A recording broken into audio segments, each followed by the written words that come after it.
This is what's going on in Guangzhou right now. Black people have been kicked out of their apartments. Students have been kicked out of their dormitories because there's been a new surge of corona in China. And they're saying this is coming from black people.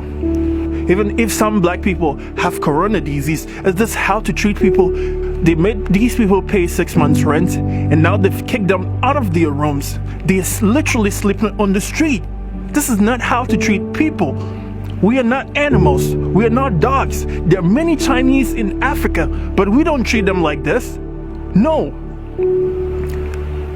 When this pandemic was going on, when this outbreak was still going on in China, Africa was still welcoming Chinese into our continent. We were welcoming them into our various countries. So how come you're treating people like this?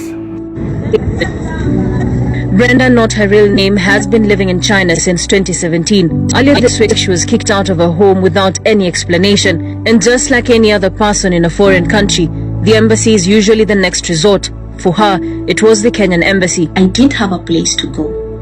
I had to sleep outside. Yes, I did sleep outside.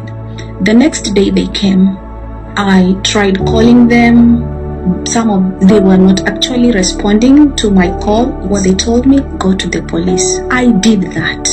After staying at the police station for a maximum of 3 good hours, they told me that we are sorry, we cannot help. She reached a dead end after 2 days of sleeping outside the embassy, a situation that many like her from other African nations have found themselves in.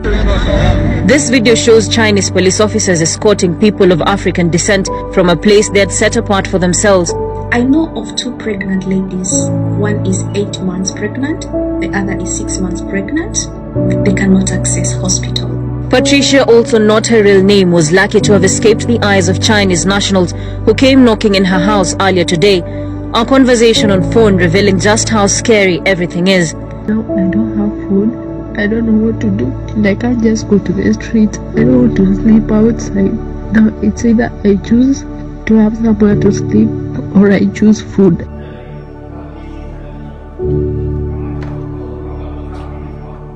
So our landlord gave us an hour quick notice. Can you imagine?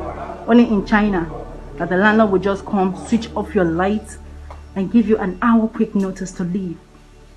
When you have legal signed documents with him, you have contracts of a 6-month rent. You've paid upfront with the taxation and everything, and then the landlord will just come to your door and knock and tell you he's coming up in 10 minutes, that he's giving you an hour to pack out, with the whole situation out there. Why even you don't are we animals? What's sad in Spain is that all these people were staying in China all this while when the outbreak was going on. How many black people died from this disease in China? But now that things are getting a little better, this is how you're treating us? This is unacceptable. Guys, I know this video is very upsetting and a lot of people are angry. I am too. But we shouldn't start attacking Chinese in Africa in retaliation. And an eye for an eye will only make us all go blind. All I want you to do is to keep sharing this video, and let's draw people's attention to this. Let's draw our government's attention to this so that something can be done about this. Shalom.